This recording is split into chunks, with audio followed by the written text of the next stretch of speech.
네가 보호비를 제대로 안 내면 이 공장을 통째로 가져가겠다. 우렁찬 고함과 함께 무언가 부서지는 날카로운 금속성 파열음이 남인천 공단 3구역의 탁한 공기를 찢었다. 낡은 철문이 찌그러지는 소리, 기계 유리가 깨지는 소리, 그리고 한 노인의 애처로운 절규가 뒤섞였다.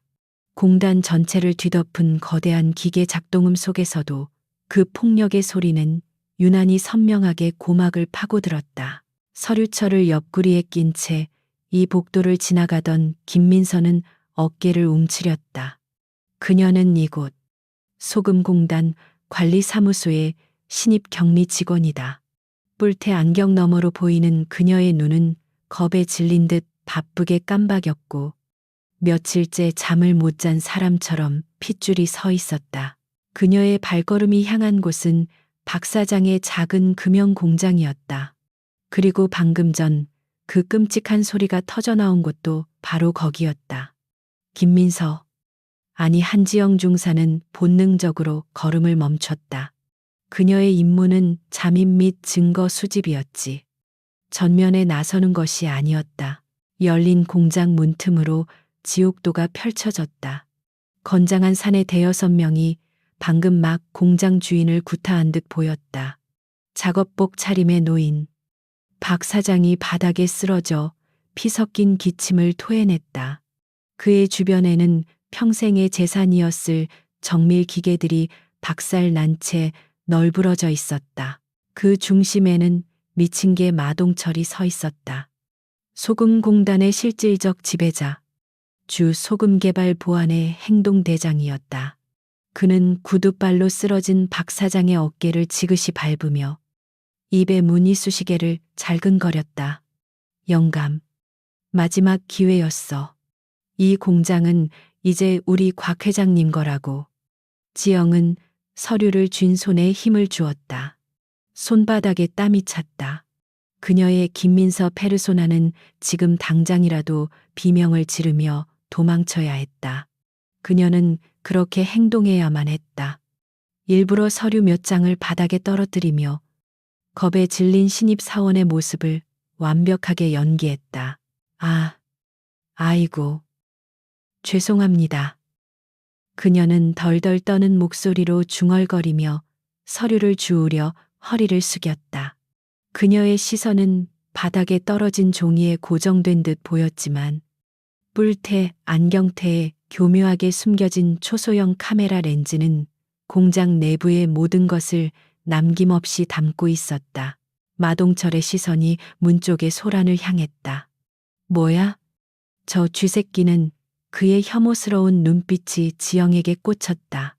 지영은 일부러 그와 눈을 마주치고는 화들짝 놀라며 고개를 숙였다. 그녀의 심박수는 훈련받은 대로 지극히 안정적이었지만 겉모습은 금방이라도 울음을 터뜨릴 듯 했다. 그냥 서류 배달 왔는데요. 거의 기어 들어가는 목소리였다. 마동철은 코웃음을 쳤다. 꺼져. 재수없게. 여긴 내년 같은 계집애가 기웃거릴 때가 아니야. 그는 지영의 연약해 보이는 외모, 촌스러운 안경, 어설픈 행동을 훑어보며 여자와 신입이라는 이유로 그녀를 완벽하게 무시했다.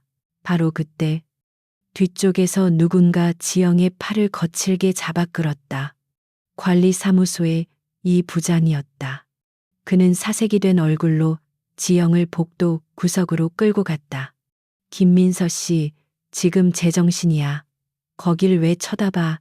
이 부장의 목소리는 공포로 떨리고 있었다. 저는 그냥 서류. 박 사장님께. 지영이 어설프게 변명하자 이 부장은 거의 울상이 되어 그녀의 말을 잘랐다. 쉿, 조용히 해. 저 사람들 누군지 몰라.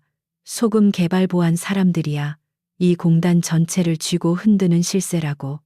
곽태진 회장 몰라. 이 부장은 주변을 황급히 둘러보며 목소리를 낮췄다. 저 미친 게 마동철한테 밉보이면 여기서 장사 못해.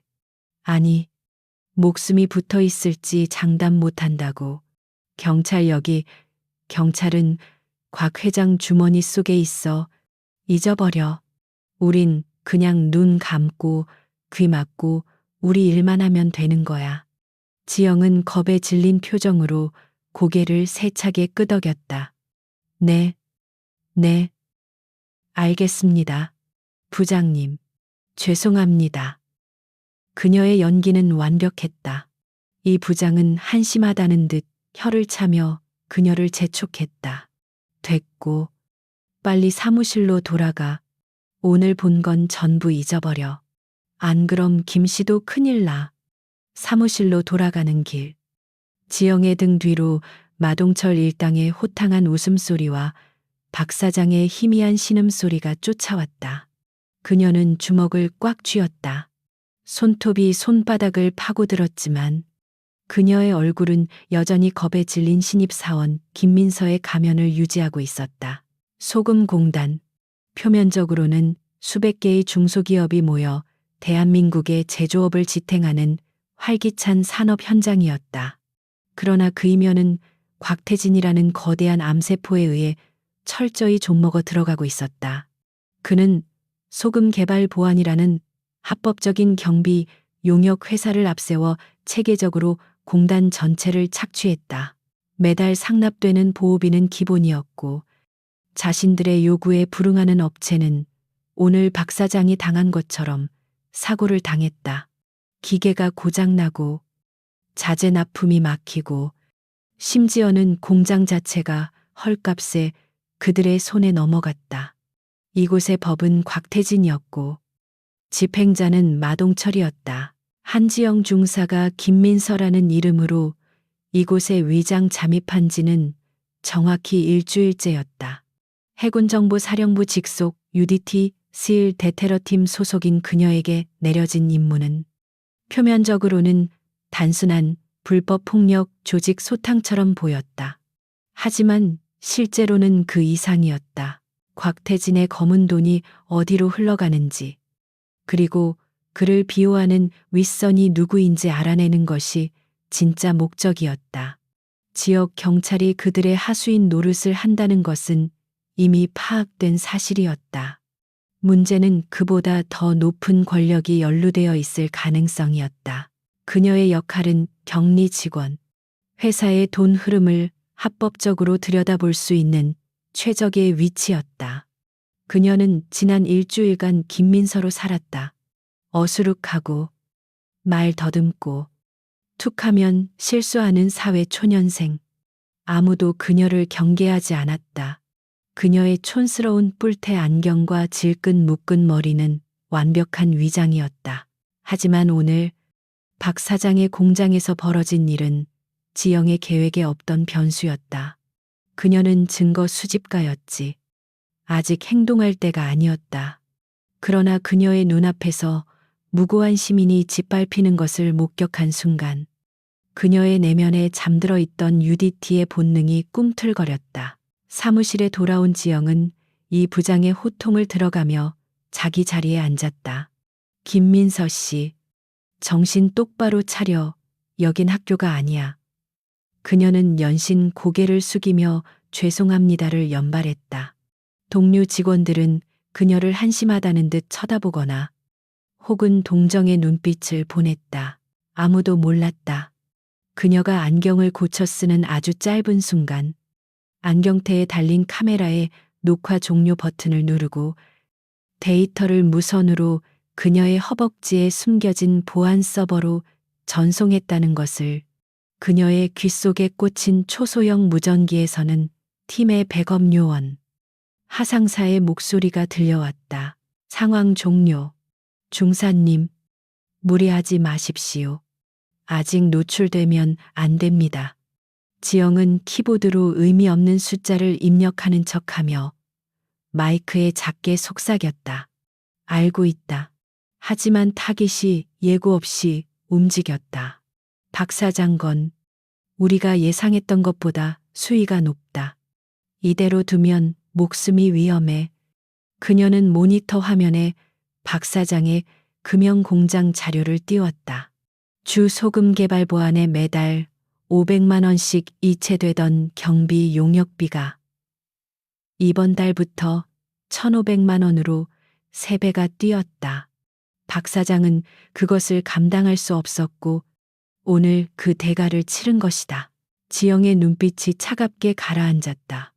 김민서의 겁먹은 눈빛은 사라지고 수많은 작전을 겪어낸 특수부대원의 날카로운 분석안만 남았다. 그녀는 키보드를 두드려 곽태진의 전체 자금 흐름도를 다시 한번 검토했다. 이 공단에서만 매달 수십억 원의 검은 돈이 경비비, 컨설팅비 명목으로 긁어 모아지고 있었다. 이 돈은 여러 차례의 세탁을 거쳐 유령 회사를 통해 정치권으로 흘러들어갈 가능성이 높았다. 지영의 임무는 그 연결고리를 찾아내는 것이었다. 하지만 인간적인 분노가 그녀의 이성을 뒤흔들었다. 상사. 박 사장 신변 확보 필요. 이대로 두면 자살로 위장될 수 있다. 이미 백업팀 이동 중입니다. 하지만 중사님, 다시 한번 말씀드리지만 중사님은 내 임무는 내가 안다. 지영은 하상사의 말을 잘랐다. 하지만 저 미친 개가 선을 넘었어. 계획에 약간의 수정이 필요할지도 모르겠다. 그녀의 손가락이 멈췄다. 화면에는 오늘 마동철이 박 사장의 공장을 방문한 시간이 찍혀 있었다. 그리고 정확히 그 시간에 맞춰 지역 파출소 순찰차가 공단 입구를 지나쳐가는 CCTV 영상이 확보되었다. 완벽한 공모였다. 퇴근 시간이 되었다. 직원들이 하나둘 짐을 챙겨 떠났다. 이 부장은 퇴근 직전까지 지영에게 오늘 일은 입 다물라고 신신당부했다. 지영은 여전히 겁먹은 표정으로 고개를 끄덕였다. 모두가 떠난 텅 빈 사무실. 지영은 자리에서 일어나 창밖을 바라봤다. 어둠이 내린 공단은 낮과는 또 다른 스산함이 감돌았다. 가로등 불빛 아래 소금 개발 보안의 검은색 SUV 차량들이 유령처럼 순찰을 돌고 있었다. 저들은 자신들이 이곳의 왕이라고 생각할 것이다. 지영은 자신의 책상 서랍 깊숙한 곳에서 작은 USB를 꺼냈다. 오늘 김민서가 되어 수집한 모든 자료가 담겨 있었다. 그녀는 그것을 자신의 옷깃 안쪽에 교묘하게 숨겼다. 그녀의 진짜 임무는 지금 퇴근 후에 시작된다. 그녀는 허름한 원룸으로 위장된 안가한자로 향했다. 문을 잠그자마자 그녀는 김민서의 가면을 벗어던졌다. 뿔테 안경을 벗고 질끈 묶었던 머리를 풀었다. 거추장스러운 오피스룩을 벗어던지고 편안한 트레이닝복으로 갈아입었다. 방 안쪽 벽면을 가득 채운 것은 소금 공단의 지도와 곽태진 조직의 인물 관계도였다. 마동철의 사진 위에는 붉은색 펜으로 채어 불능 변수 uncontrolled variable라고 적혀 있었다. 지영은 그 위에 박 사장의 사진을 붙였다. 보호 대상 1호. 그녀는 노트북을 켜고 오늘 수집한 영상과 음성 파일을 분석하기 시작했다. 마동철의 목소리, 박 사장의 비명, 기계가 부서지는 소리. 그녀는 감정을 배제한 채 데이터를 분류했다. 폭행 교사, 재물 손괴, 공동 갈취. 혐의는 차고 넘쳤다. 곽태진. 지영은 조직도의 정점에 있는 남자의 사진을 노려봤다. 내 놈의 왕국은 이제 끝났다. 그녀의 목소리는 낮고 차가웠다. 김민서의 어수룩함은 온데간데 없었다. 그곳에는 오직 적의 심장부에 홀로 뛰어든 UDT 특수임무대대 한지영 중사만이 존재했다. 그녀는 내일의 계획을 세웠다. 원래 계획대로라면 그녀는 계속해서 자금 흐름을 추적해야 했다. 하지만 미친 게 마동철의 존재가 모든 것을 위태롭게 만들고 있었다. 저런 통제 불능의 폭력은 증거를 인멸하고 목격자를 제거하기 마련이다. 타깃 변경 승인을 요청한다. 곽태진 라인 이전에 마동철을 먼저 제거 체포해야 한다. 그가 다음 행동을 하기 전에 그녀는 상부의 짧은 보고를 전송했다. 즉각 답신이 왔다. 불어. 증거 확보 우선. 노출. 절대 금지. 지영은 모니터를 노려봤다. 상부의 명령은 절대적이다. 하지만 현장의 판단 또한 중요하다. 그녀는 UDT에서 배운 가장 중요한 교훈을 떠올렸다. 불가능을 가능하게 하라. 그녀는 다시 김민서의 뿔테 안경을 집어들었다. 내일 아침 그녀는 다시 겁 많고 어수룩한 신입경리 김민서가 되어 공단으로 출근해야 한다. 하지만 그녀의 가방 속에는 이제 서류철뿐만 아니라 만일의 사태를 대비한 비상 장비가 추가될 것이다. 미친 개가 다시 날뛰기 시작할 때 누군가는 그 목줄을 채워야 했다. 다음 날 아침 소금 공단에는 무거운 침묵이 내려앉아 있었다. 밤새 내린 이슬과 기계 기름 냄새가 뒤섞인 공기는 유난히 차갑고 축축했다. 평소라면 이른 아침부터 활기차게 돌아가야 할 공장의 기계 소리마저 오늘은 어딘지 모르게 위축된 듯 낮게 깔려 있었다. 어제의 폭력은 보이지 않는 독가스처럼 공단 전체에 퍼져 사람들의 숨통을 조이고 있었다. 김민서는 평소보다 조금 더 어깨를 움츠린 채 관리사무소로 출근했다. 그녀의 책상 위에는 그녀가 어제 미처 전달하지 못한 박 사장의 금형공장 관련 서류가 놓여 있었다. 동료들은 그녀에게 흘근 눈길을 주었지만 아무도 어제의 일에 대해 묻지 않았다. 그것은 이곳의 불문율이었다. 보고도 못 본 척, 들어도 못 들은 척 해야만 살아남을 수 있는 곳. 이 부장이 커피를 타러 탕비실로 가며 지영의 어깨를 툭 쳤다. 그는 경고의 의미를 담아 눈을 가늘게 떴다. 김민서 씨, 어제 일은 꿈이라고 생각해. 알았지. 괜히 입 잘못 놀려서 험한 꼴 보지 말고. 지영은 겁에 질린 토끼처럼 고개를 세차게 끄덕였다. 네, 부장님. 명심하겠습니다. 그녀의 연기는 계속되었다. 서류를 복사하다 종이를 바닥에 쏟고 선배의 커피에 설탕 대신 소금을 타는 어처구니 없는 실수를 저질렀다. 동료들은 그녀를 향해 혀를 차거나 저러다 언제 잘리겠네라며 수군거렸다. 아무도 그녀의 어수룩한 행동이면에 숨겨진 치밀한 계산을 눈치채지 못했다. 종이를 줍는 척하며 그녀는 이 부장의 책상 밑에 어제 밤새 개조한 초소형 도청 장치를 부착했다. 커피를 다시 타러 가서는 탕비실 창문 틈에 외부 통신을 감청할 수 있는 소형 수신기를 설치했다. 그녀의 모든 실수는 사실 이 거대한 범죄 조직의 신경망에 접근하기 위한 계획된 행동이었다. 그녀는 자신의 임무를 한시도 잊지 않았다. 곽태진과 그 배후 세력을 일망타진하기 위한 증거 수집. 하지만 어제 본 박 사장의 무너진 얼굴이 머릿속을 떠나지 않았다. 증거는 차가운 데이터지만 그 증거를 만드는 것은 결국 피와 눈물을 흘리는 사람이었다. 지영은 법이 보호하지 못하는 사람을 지키는 것 또한 자신의 임무라고 생각했다.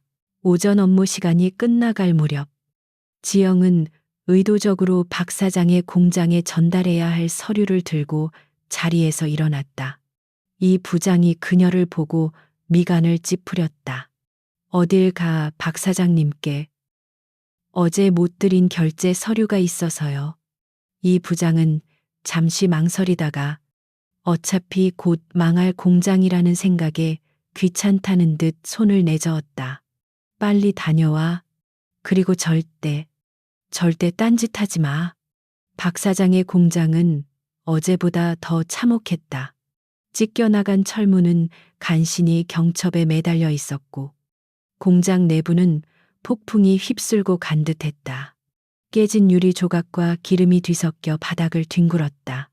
가장 비싸 보이는 프레스 기계는 제어판이 박살나 고철 덩어리가 되어 있었다.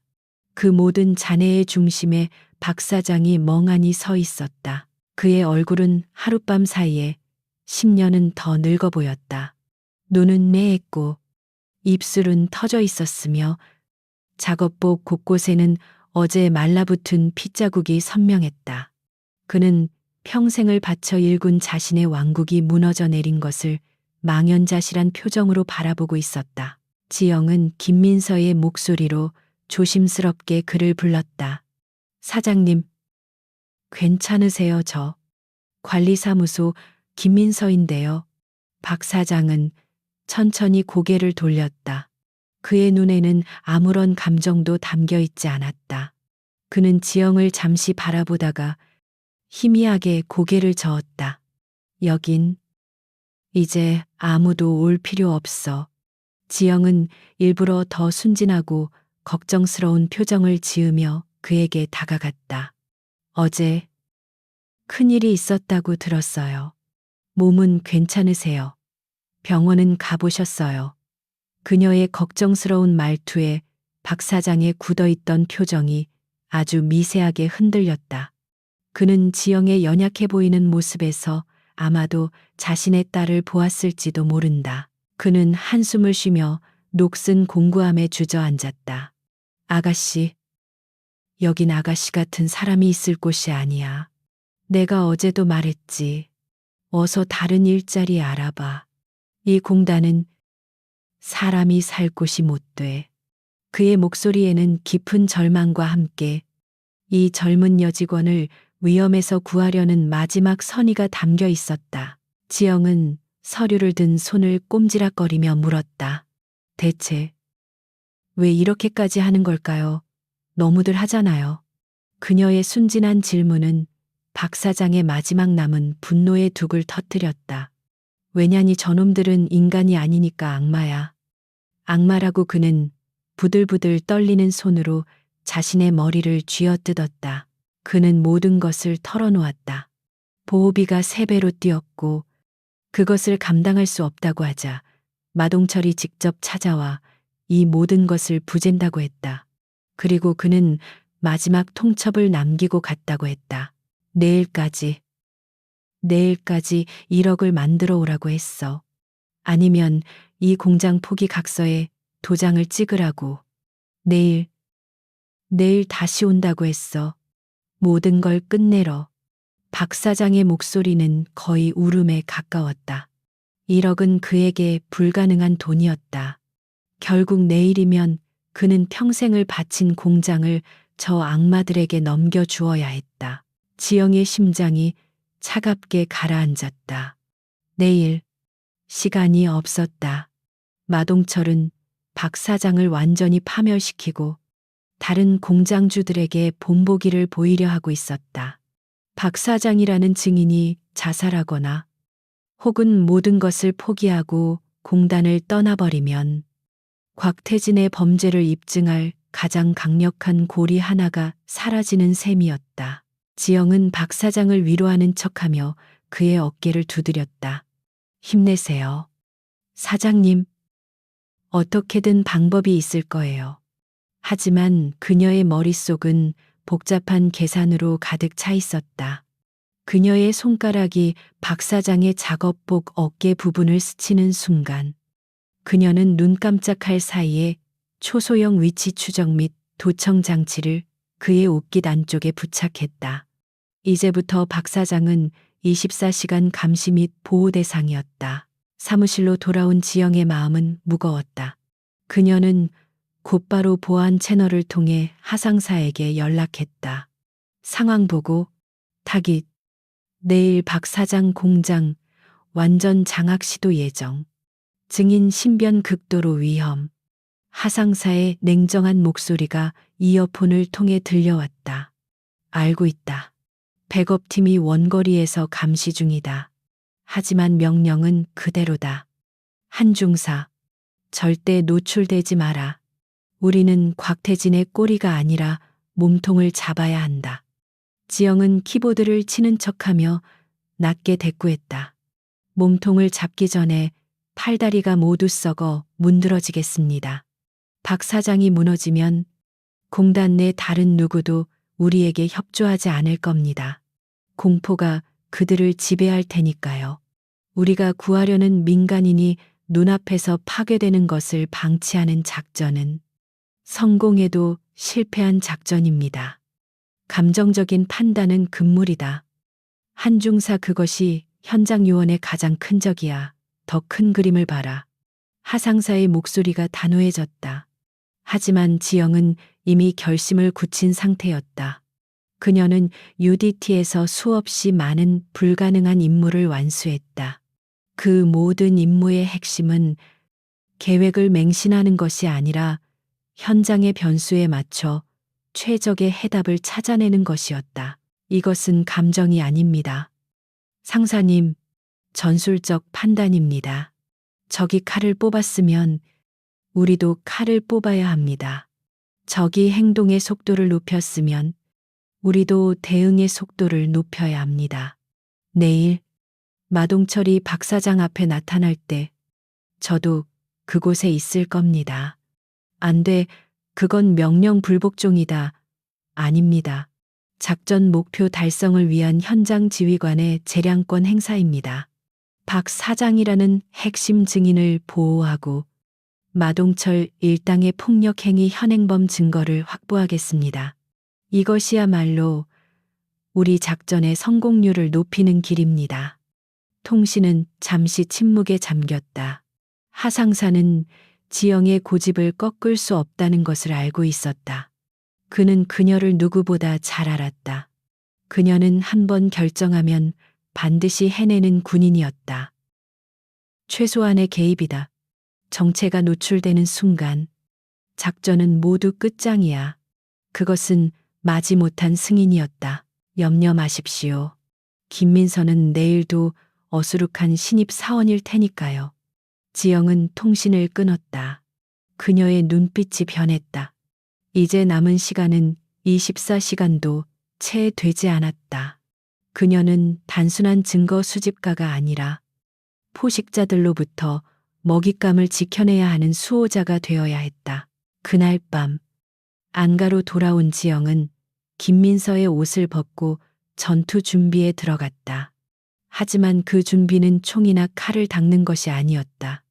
그녀는 내일 입고 갈 평범한 오피스룩을 꺼내 들었다. 헐렁한 블라우스, 무릎까지 오는 치마, 그리고 촌스러운 단화. 그녀는 블라우스의 소매 안쪽에 방검 von궁 기능을 가진 얇은 특수 섬유를 덧대었다. 치마의 허리띠 버클은 유사시 강력한 전기 충격을 가할 수 있도록 개조했다. 가장 공을 들인 것은 단화였다. 굽안에는 강력한 연막을 분사할 수 있는 소형 장치를, 신발 앞코에는 강철보다 단단한 합금 플레이트를 삽입했다. 김민서의 모든 것이 무기가 되었다. 그녀는 또한 내일의 무대가 될 가능성이 가장 높은 장소를 분석했다. 박 사장의 공장, 그리고 공단 중앙에 위치한 군의 식당. 마동철 같은 과시욕이 강한 인간은 공개된 장소에서 본보기를 보여주는 것을 선호한다. 그녀는 군의 식당의 도면을 모니터에 띄우고 수십 번의 시뮬레이션을 반복했다. CCTV 사각지대, 비상구의 위치, 테이블과 의자의 배치, 심지어는 점심시간의 혼잡도까지 모든 변수를 계산해 넣었다. 그녀의 목표는 마동철 일당을 제압하는 것이 아니었다. 그들의 폭력 행위를 무력화시키고 그 과정에서 박 사장을 안전하게 보호하며 자신의 정체를 끝까지 숨기는 것이었다. 그것은 맨손으로 상어떼와 싸우는 것만큼이나 어려운 일이었다. 창밖으로 새벽의 여명이 밝아오고 있었다. 지영은 밤을 꼬박 새웠지만 조금도 피곤하지 않았다. 오히려 아드레날린이 온몸을 휘감으며 그녀의 감각을 최고조로 끌어올리고 있었다. 그녀는 다시 김민서의 뿔테 안경을 썼다. 거울 속에 비친 것은 겁 많고 어수룩한 사회 초년생이었다. 하지만 그 안경 너머 그녀의 눈동자는 조용히 타오르고 있었다. 그것은 폭풍전야의 고요함을 품은 숙련된 포식자의 눈빛이었다. 조여오는 것은 박 사장의 목을 옥죄는 올가미뿐만이 아니었다. 한지영이라는 이름에 더 촘촘하고 강한 올가미가 이제 소금 공단의 포식자들을 향해 서서히 조여들고 있었다. 운명의 날이 밝았다. 약속의 날. 소금 공단의 아침은 폭풍전야 그 자체였다. 거대한 기계들의 굉음은 여느 때와 같았지만 그 소리의 결 사이사이에는 평소에 없던 날카로운 긴장감이 흐르고 있었다. 노동자들의 움직임은 눈에 띄게 줄었고 그들의 대화 소리는 거의 들리지 않았다. 보이지 않는 공포가 회색 먼지처럼 공단 전체를 뒤덮고 있었다. 모두가 알고 있었다. 오늘이 박 사장의 운명이 결정되는 날이라는 것을, 그리고 그 운명을 집행할 자들이 언제, 어디서 나타날지 모른다는 사실을. 어제의 폭력은 단순한 위협이 아니었다. 그것은 공개적인 사형 선고였고, 오늘이 바로 그 집행일이었다. 소문은 밤새 뱀처럼 공단을 휘감고 돌았다. 김민서는 평소와 다름없이 어수룩한 표정으로 컴퓨터 앞에 앉아 있었다.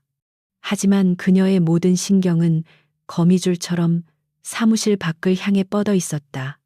그녀의 귓속에 꽂힌 초소형 수신기는 공단 내의 모든 무선 통신 주파수를 샅샅이 훑고 있었다.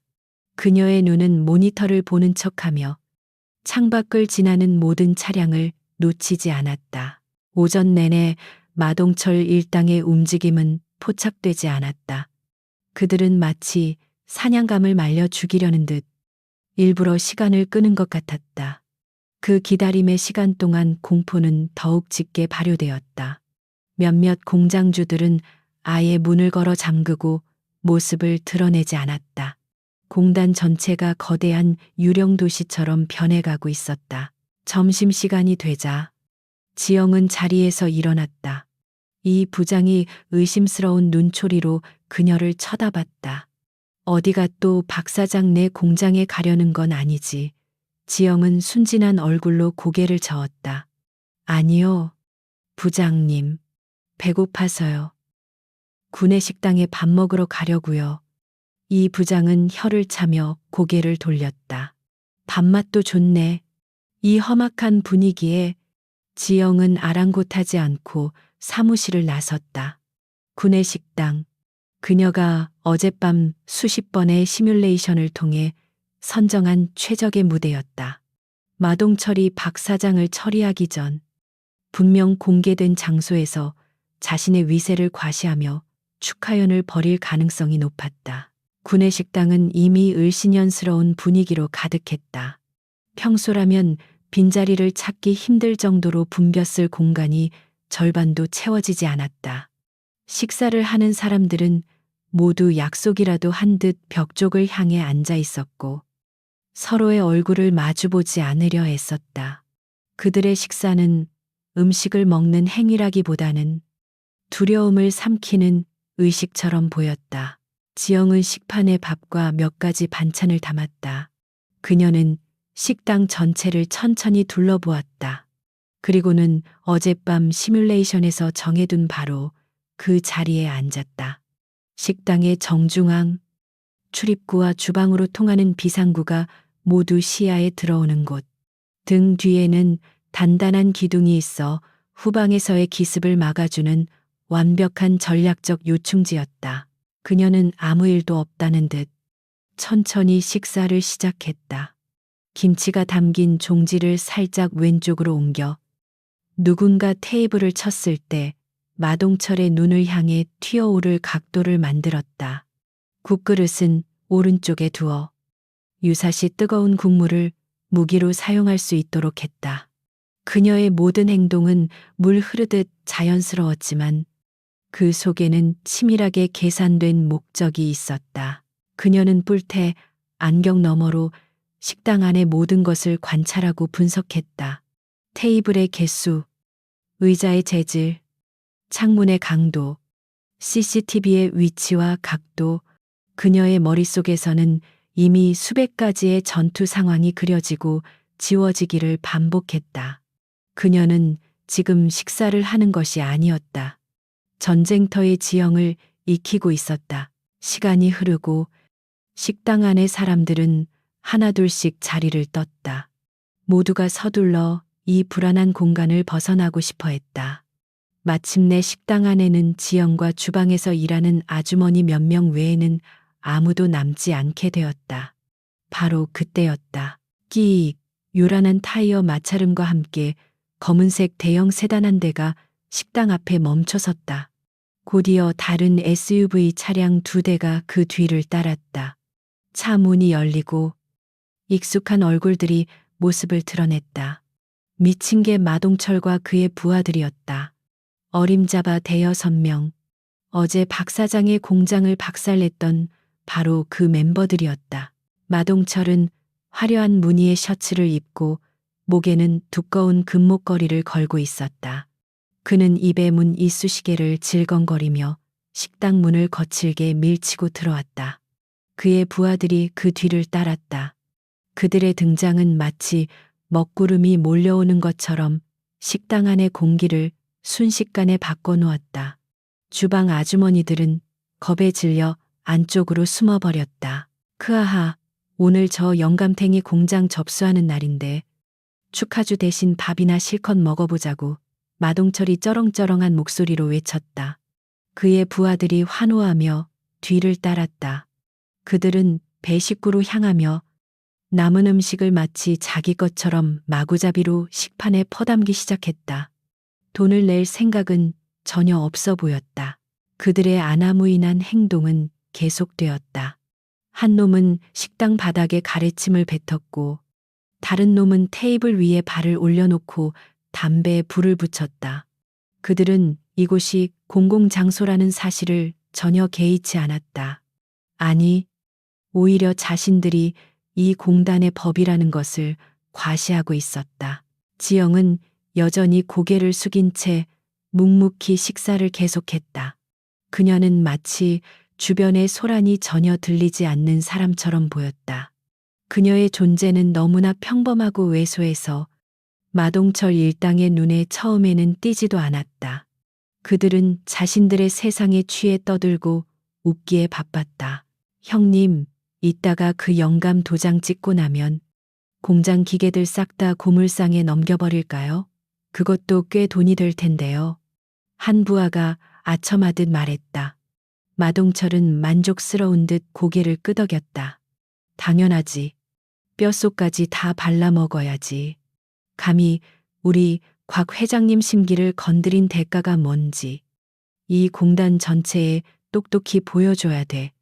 그들의 대화는 지영의 귀에 똑똑히 박혔다. 대화 내용은 그녀의 옷깃에 숨겨진 녹음 장치에 고스란히 기록되고 있었다. 이것은 그들의 범죄 모의를 입증할 또 하나의 결정적인 증거가 될 터였다.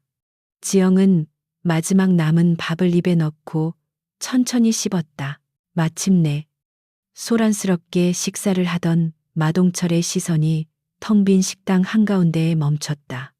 그는 이제야 혼자 밥을 먹고 있는 여자의 존재를 알아차렸다. 촌스러운 옷차림, 두꺼운 뿔테 안경, 질끈 묶은 머리, 누가 봐도 막 회사에 들어온 어수룩한 신입 여직원이었다. 마동철의 입가에 비열한 미소가 걸렸다. 그는 이 공포스러운 분위기 속에서도 태연하게 밥을 먹고 있는 저 여자의 모습이 왠지 모르게 거슬렸다. 혹은 자신의 위세를 과시할 새로운 장난감이 필요했는지도 모른다. 그는 옆에 있던 부하에게 턱짓을 했다. 야, 저기, 저 계집애, 어제 본년 아니냐. 부하가 눈을 가늘게 뜨고 지영을 쳐다봤다. 그러고 보니 어제 박 사장 공장 앞에서 어슬렁거리던 그 격리 직원 같은데요. 형님, 호. 마동철의 흥미가 동했다. 그는 이쑤시개를 뱉어내고 자리에서 일어났다. 그의 부하들도 재미있는 구경거리가 생겼다는 듯 음흉한 미소를 지으며 자리에서 일어섰다. 그들은 천천히 마치 늑대무리가 먹잇감을 애워싸듯 지영의 테이블을 향해 다가왔다. 텅 빈 식당 안에 그들의 불길한 구둣발 소리가 울려 퍼졌다. 지영은 그들이 다가오는 것을 알면서도 고개를 들지 않았다. 그녀는 마지막 반찬 하나를 젓가락으로 집어 입으로 가져갔다. 그녀의 모습은 마치 곧 닥쳐올 위험을 전혀 감지하지 못하는 세상 물정 모르는 순진한 초식동물처럼 보였다. 마동철이 그녀의 바로 앞에 섰다. 그의 거대한 그림자가 지영의 식판 위를 뒤덮었다. 식당 안의 공기가 얼어붙었다. 폭풍은 이제 지척까지 다가왔다. 이제 남은 것은 그 폭풍의 눈을 정면으로 마주하는 것뿐이었다. 텅 빈 군의 식당. 마동철의 거대한 그림자가 김민서의 작은 식판을 완전히 뒤덮었다. 공기는 유리처럼 팽팽하게 당겨졌고 숨소리조차 들리지 않는 절대적인 정적이 흘렀다. 마동철은 팔짱을 낀 채 여전히 고개를 숙이고 있는 지영을 내려다봤다. 그의 얼굴에는 사냥감을 발견한 포식자의 잔인한 호기심이 어렸다. 야! 그가 낮고 거친 목소리로 불렀다. 지영은 마치 그 소리를 듣지 못한 사람처럼 혹은 너무 놀라 얼어붙은 사람처럼 미동도 하지 않았다. 그녀는 마지막 남은 밥을 천천히 씹어 삼켰다. 이 무시가 마동철의 심기를 건드렸다. 귀가 처먹었나? 내가 부르잖아. 이년아. 그제야 지영은 천천히 고개를 들었다. 두꺼운 뿔테 안경 너머의 눈은 겁에 질린 듯 흔들리고 있었다. 그녀는 자신을 둘러싼 위협적인 남자들을 바라보며 당황한 표정으로 입을 열었다. 네, 저 부르셨어요. 무슨 일이세요? 그녀의 목소리는 미세하게 떨리고 있었고 완벽하게 김민서를 연기하고 있었다. 마동철은 그녀의 겁에 질린 표정을 보고 만족스럽다는 듯이 웃었다. 하, 인연 봐라. 어제 박 사장 공장 앞에서 얼쩡거리더니 오늘은 여기서 태평하게 밥이 넘어가 그의 부하들도 낄낄거리며 그녀를 조롱했다. 형님, 저런 년들은 세상 물정을 몰라서 그렇습니다. 험한 꼴을 못 당해봐서. 마동철이 한 걸음 더 다가섰다. 그의 육중한 몸이 테이블에 부딪히며 식판이 덜컹거렸다. 어이? 김뭐라고 했지 너. 어제 우리가 하는 일 받지 안 받다고는 못할 텐데. 그의 목소리는 신문하듯 낮아졌다. 그는 이 어수룩한 여직원이 자신들의 일을 목격했다는 사실이 내심 찝찝했을 것이다. 지영은 일부러 더 과장되게 고개를 저었다. 아, 아니요. 저 아무것도 못 봤어요. 정말이에요. 저는 그냥 서류 전달하러 아무것도 못 봤습니다. 그녀의 필사적인 변명은 오히려 그들의 의심을 부채질했다. 못 봤다고 마동철이 비웃음을 터뜨렸다. 그는 테이블을 손으로 콱 내리쳤다. 밥그릇이 튀어오르고 국물이 쏟아졌다. 내년 눈깔이 장식이 아닌 이상 그걸 못 봤을 리가 없잖아. 어디서 감히 나한테 거짓말을 해. 지영은 움찔하며 의자 뒤로 물러섰다. 정말이에요. 저는 그냥. 바로 그때 마동철이 지영의 턱을 거칠게 움켜쥐고 고개를 쳐들게 했다. 그의 더러운 손아귀 힘에 지영의 안경이 비뚤어졌다. 눈 똑바로 뜨고 말해. 봤어. 못 봤어. 그의 입에서 역겨운 담배 냄새와 음식 냄새가 확 풍겼다. 지영의 눈썹이 찰나의 순간 찌푸려졌지만 곧 공포에 질린 표정으로 가려졌다. 놓으세요. 아파요. 지영이 쥐어짜는 듯한 목소리로 신음했다. 그러나 그녀의 저항은 마동철의 가학성을 더욱 자극할 뿐이었다. 아파, 이게 아픈 거야. 아직 시작도 안 했는데. 마동철이 음흉하게 웃으며 부하들을 돌아봤다. 요즘 계집애들은 겁대가리가 없어서 문제야. 안 그래? 여자가 할 일이 있고 남자가 할 일이 있는 건데 안 그런가? 부하들이 맞장구를 쳤다. 맞습니다. 형님 여자는 그냥 얌전히 사무실에서 커피나 타고 집에서 밥이나 할 것이지. 어디 감히 남자들 일하는데 기웃거려 이 공단물을 덜 먹었네. 우리가 누군지 아직 모르는 거야. 이것이 바로 그들이 가진 명백한 편견이었다. 여자는 약하다. 여자는 이런 험한 일에 끼어들어서는 안 된다. 그들은 지영을 김민서라는 겉모습, 즉 젊은 여자이자 신입사원이라는 틀에 가두고 얕잡아 보고 있었다. 지영은 이 모든 모욕과 위협을 묵묵히 받아들였다. 그녀의 귓속에서는 하상사의 다급한 목소리가 들려왔다. 한 중사, 위험하다. 즉시 이탈하라. 백업팀 투입한다. 지영은 마동철의 손에 잡힌 채로 아무도 들을 수 없게 입술을 움직였다. 대기, 아직이다. 증거가. 확실한 증거가 필요하다. 그녀는 마동철의 폭력이 임계점을 넘기를 기다리고 있었다. 그가 돌이킬 수 없는 선을 넘는 바로 그 순간을 마동철은 지영의 공포에 질린 눈을 마주보며 희열을 느꼈다. 그는 이 장난감을 어떻게 가지고 놀지 결정했다. 좋아. 네가 진짜 아무것도 못 봤는지 아니면 내 대가리가 나쁜 건지 시험을 좀 해봐야겠다. 그는 부하 중 한 명에게 눈짓했다. 부하는 식판에 남은 음식물 찌꺼기를 손으로 한 움큼 쥐어왔다.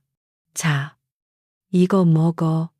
네가 이걸 깨끗이 다 먹으면 네가 아무것도 못 본 걸로 쳐주지. 어때? 공평하지.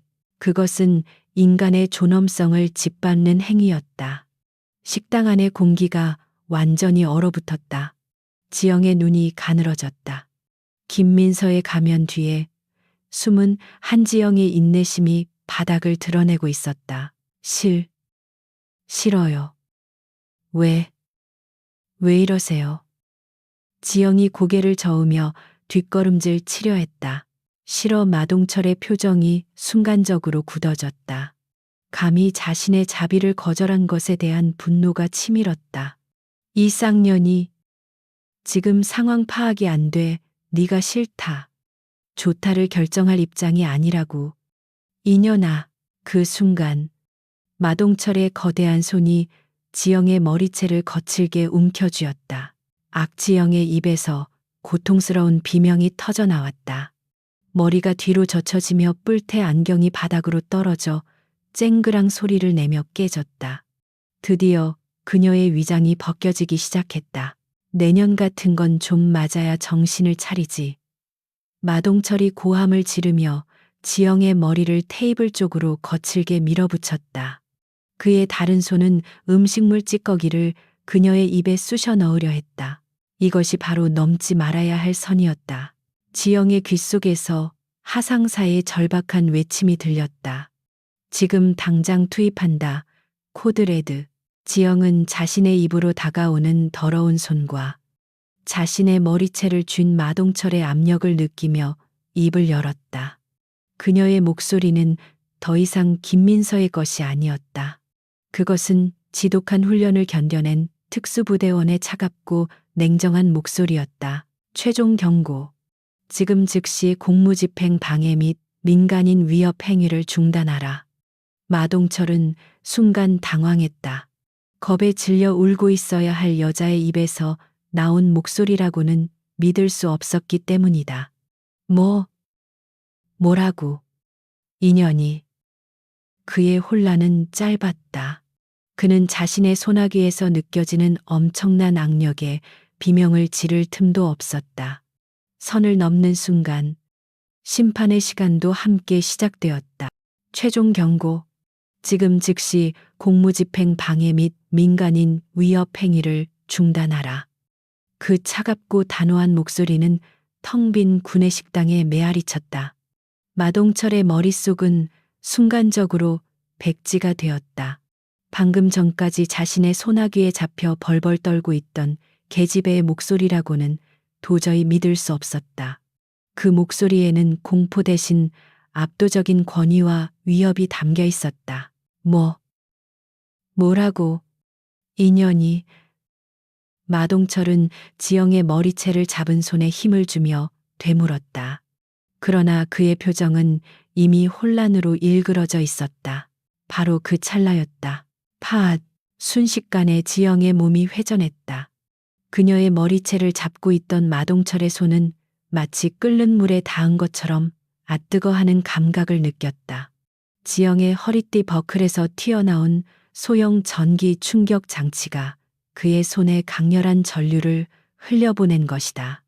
짧지만 강력한 충격에 마동철의 소나기 힘이 일순간 풀렸다. 그 틈을 놓치지 않고 지영은 자신의 몸을 비틀어 마동철의 소나귀에서 벗어났다. 깨진 안경을 벗어던지자 그녀의 눈빛은 더 이상 겁에 질린 것이 아니었다. 그것은 차갑게 빛나는 맹렬한 짐승의 눈빛이었다. 어수룩했던 김민서의 가면이 완전히 벗겨지는 순간이었다. 그녀의 시선은 마동철을 꿰뚫었다. 그리고 그녀의 입에서 나온 목소리는 더 이상 속삭임이 아니었다. 이름 한지영. 그녀는 자신의 깨끗하고 흐트러짐 없는 짧은 머리칼을 쓸어 올렸다. 소속 대한민국 해군 특수전전단 UDT SEAL. 그녀는 똑바로 서서 자신의 몸에 흐르는 강철 같은 자세를 드러냈다. 계급 중사. 그녀의 눈은 마동철의 혼란스러운 얼굴을 향해 똑바로 고정되었다. 지금 이 순간부터 너희는 대한민국 특수부대원의 공무집행을 방해하고 불법 폭력 행위를 자행한 현행범이다. 즉시 무기를 버리고 양손을 머리 위로 올리고 무릎을 꿇어라.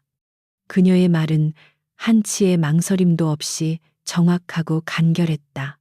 마동철은 물론 그의 부하들까지도 모두 얼어붙었다.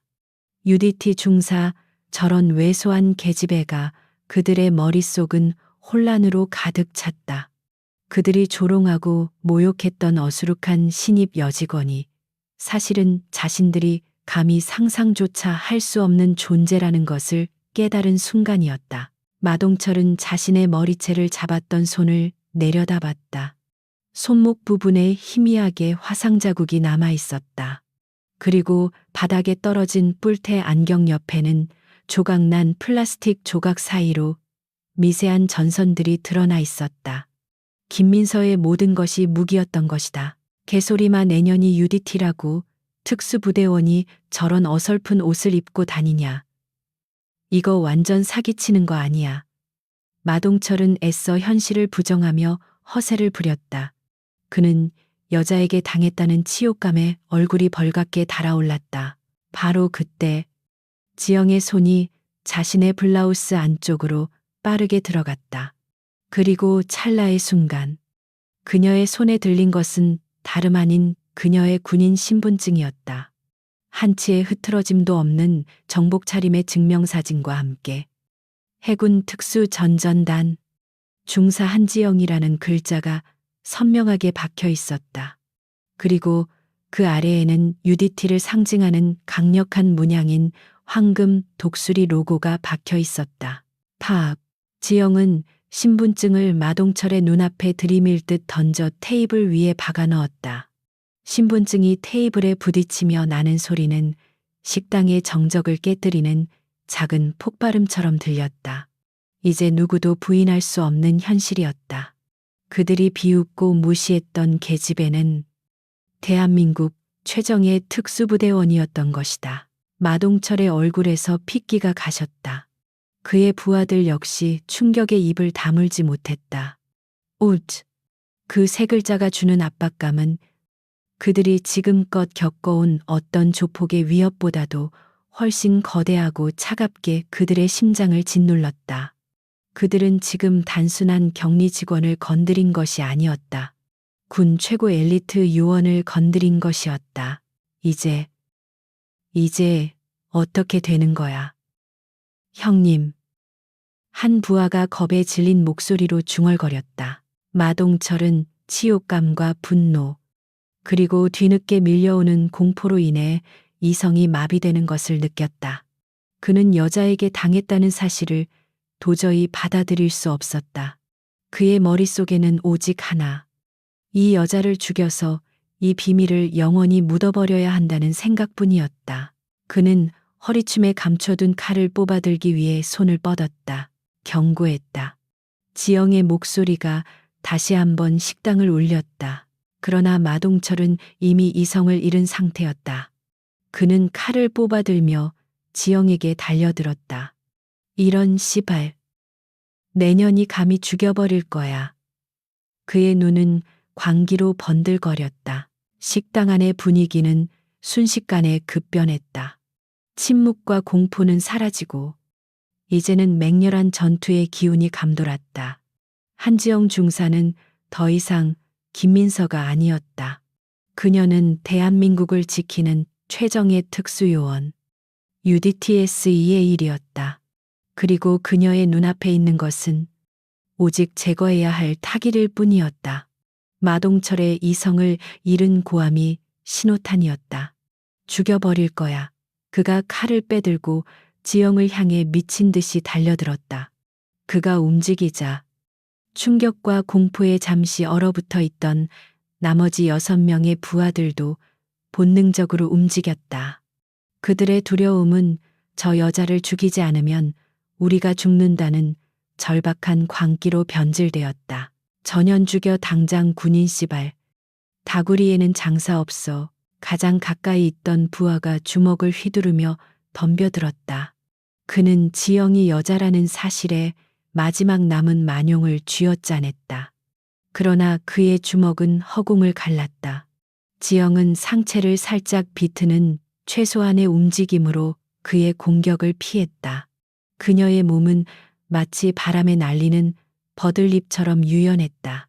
남자의 몸이 균형을 잃고 앞으로 쏠리는 순간 지영의 팔꿈치가 강철처럼 단단하게 변했다. 그녀는 남자의 관자놀이를 정확하게 가격했다. 퍽 하는 둔탁한 소리와 함께 남자는 비명조차 지르지 못하고 그대로 바닥에 고꾸라졌다. 눈이 뒤집히고 사지가 경련했다. 1호, 처리 시간 3초, 2. 이런 미친. 그 광경을 본 두 번째 남자가 공포에 질려 뒤로 물러서다가 옆에 있던 철제 의자를 집어들었다. 그는 의자를 방패처럼 앞세우고는 지영을 향해 무작정 휘둘렀다. 오지마, 저리 가. 이 괴물 같은 연하 의자가 흉기 본래의 목적을 잃고 공포의 발현이 되어 날아들었다. 지영은 피하지 않았다. 그녀는 옆 테이블에 있던 빈 식판을 집어들었다. 쾅 굉음과 함께 철제 의자가 식판에 부딪혔다. 알루미늄 식판이 찌그러졌지만 지영은 한치의 흔들림도 없이 그 충격을 받아냈다. 남자는 자신의 공격이 막힌 것에 당황해 눈이 커졌다. 바로 그 찰나의 틈, 지영은 식판을 밀쳐내며 남자의 시야를 가렸다. 그리고 그녀의 오른발이 번개처럼 쏘아졌다. 그녀의 특수 개조된 단화 압구가 남자의 무릎 관절을 정확하게 가격했다. 악뼈와 인대가 뒤틀리는 끔찍한 소리와 함께 남자가 비명을 지르며 쓰러졌다. 2호, 누적 시간 8초, 흩어져서 덮쳐 전현을 포위해 상황이 심각함을 깨달은 세 번째와 네 번째 남자가 좌우에서 동시에 협공에 들어왔다. 그들은 마동철의 부하들 중에서도 가장 싸움 경험이 많은 자들이었다. 한 명은 지영의 팔을, 다른 한 명은 다리를 노리고 달려들었다. 완벽한 협공처럼 보였다. 그러나 지영은 그들보다 한 수 위였다. 그녀는 왼쪽으로 달려드는 남자의 팔을 잡아당겼다. 그리고는 그를 인간 방패 삼아 오른쪽에서 달려드는 남자의 공격을 막아냈다. 컥 두 남자의 몸이 세게 부딪혔다. 그들은 동료가 적이 되는 CQC 근접 전투의 함정에 빠진 것이다. 두 남자가 서로 부딪혀 잠시 혼란에 빠진 사이 지영의 손이 춤을 추듯 움직였다. 그녀는 왼쪽 남자의 목덜미에 있는 경동맥동을 정확하게 눌렀다. 남자는 숨이 막혀 촉촉거리며 무너졌다. 동시에 그녀의 몸이 회전하며 오른쪽 남자의 팔꿈치 관절을 역으로 꺾어버렸다. 뚜둑 3호, 4호. 누적 시간 15초. 이제 남은 것은 겁에 질린 두 명의 부하와 이 모든 광경을 보며 칼을 쥔 채 얼어붙은 마동철 뿐이었다. 다섯 번째 남자는 이 비현실적인 광경에 전의를 상실했다. 그는 공포에 질려 식당 출입구를 향해 도망치려 했다. 살려. 지영은 그를 놓아줄 생각이 없었다. 그녀는 바닥에 떨어진 숟가락을 발로 차 올렸다. 숟가락이 날카로운 소리를 내며 날아가 남자의 등을 정확하게 때렸다. 남자가 놀라 뒤를 돌아보는 순간 지영은 이미 그의 눈앞에 와 있었다. 그녀의 손날이 그의 명치를 정확하게 가격했다. 5호. 누적 시간 20초. 이제 마지막 부하 한 명이 남았다. 그는 완전히 겁에 질려 바닥에 주저앉은 채 오줌을 지리고 있었다. 그는 두 손을 싹싹 빌며 애원했다. 잘못했어요. 저는 시키는 대로만, 제발 목숨만. 지영은 그를 차갑게 내려다보았다. 그녀는 더 이상 시간을 끌고 싶지 않았다. 그녀는 가볍게 다가가 그의 턱 밑에 있는 압점을 발끝으로 가볍게 찼다. 남자는 짧은 신음과 함께 그대로 의식을 잃고 뒤로 넘어갔다. 폭력적이지 않았지만 더할 나위 없이 효율적인 제압이었다. 6호. 누적 시간이 15초. 불과 25초. 건장한 성인 남성 6명이 모두 전투 불능 상태가 되어 바닥을 뒹굴었다. 그들 중 누구도 심각한 부상을 입지는 않았다. 정확한 급소 가격과 관절 제압, 그것은 상대를 죽이는 기술이 아니라 완벽하게 무력화시키는 UDT의 기술이었다. 군의 식당에는 다시 정적이 찾아왔다. 6명의 남자들이 내는 고통스러운 신음소리만이 그 정적을 채우고 있었다. 그리고 그 한가운데 김민서의 촌스러운 블라우스를 입은 한지영이 서 있었다. 그녀는 수만 번 헐떡이지 않았고 머리카락 한 올 흐트러지지 않았다. 이제 남은 것은 단 한 명. 마동철이었다. 그는 이 모든 과정을 자신의 눈으로 보고도 믿을 수가 없었다. 자신이 평생을 바쳐 모은 전투력이 저 연약해 보이는 여자 하나에게 30초도 안 되어 전멸했다는 사실을. 그의 손에 들린 칼이 공포로 인해 사시나무처럼 떨리고 있었다. 너, 정체가 뭐야? 사람이 아니야. 넌. 마동철이 공포에 질려 뒷걸음질 쳤다. 지영은 천천히 그에게 다가갔다. 그녀의 구두 소리가 텅 빈 식당 바닥에 또렷하게 울렸다. 말했을 텐데. 대한민국 해군 특수전전단 중사. 한지영이라고. 그녀의 목소리는 얼음장처럼 차가웠다. 그녀는 바닥에 떨어진 자신의 군인 신분증을 주워 코트 주머니에 넣었다. 오지 말라고.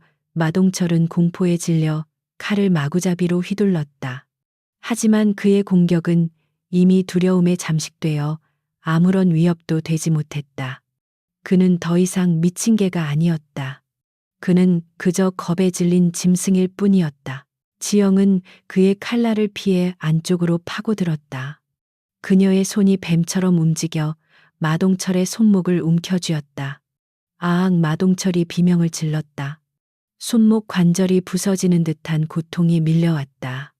그녀는 UDT에서 배운 바이퍼 손목 제압술을 사용했다. 그녀는 손목을 비틀어 마동철의 손에서 칼을 떨어뜨리게 만들었다. 챙그랑 칼이 바닥에 떨어지는 소리가 났다. 하지만 지영은 그것을 줍지 않았다. 그녀는 마동철의 손목을 꺾은 채로 그를 근처 테이블로 밀어붙였다. 내 놈이 감히. 마동철이 남은 한 손으로 지영을 밀치려 했지만 지영은 그의 팔꿈치를 무릎으로 찍어 눌러 무력화시켰다.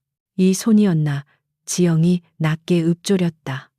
이 더러운 손으로 감히 내 머리채를 잡고 무고한 사람들을 위협했지. 그녀의 눈빛은 분노로 타오르고 있었다. 이것은 단순한 제압이 아니었다. 이것은 응징이었다.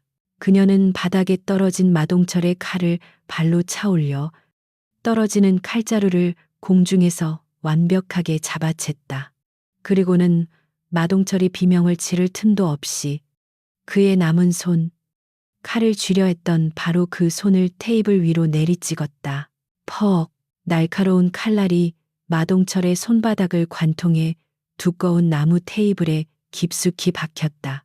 끄아, 마동철의 처절한 비명이 구내식당 전체를 뒤흔들었다. 그것은 고통과 치욕, 그리고 모든 것이 끝났다는 절망이 뒤섞인 단말마였다. 그는 칼에 꿰뚫린 자신의 손을 내려다보며 고통에 몸부림쳤지만 빠져나올 수 없었다. 지영은 그의 손을 테이블에 고정시킨 칼자루에서 손을 뗐다.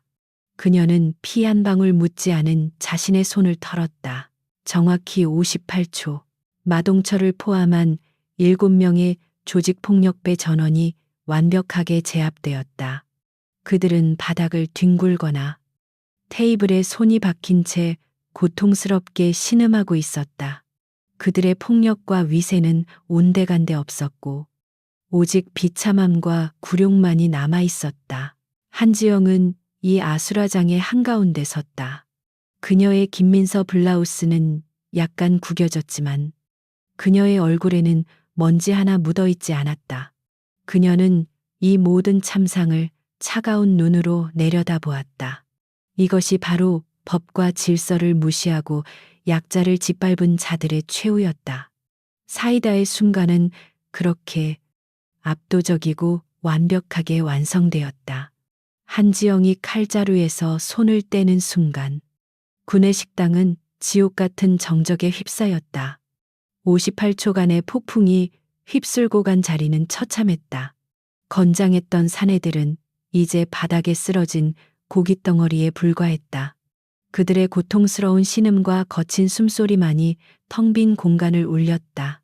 특히 테이블에 손이 꿰뚫린 채 고정된 마동철의 비명은 인간의 소리라기보다는 짐승의 단말마에 가까웠다. 주방 구석에 숨어 이 모든 것을 지켜보던 식당 아주머니들은 입을 틀어막은 채 사시나무처럼 떨고 있었다.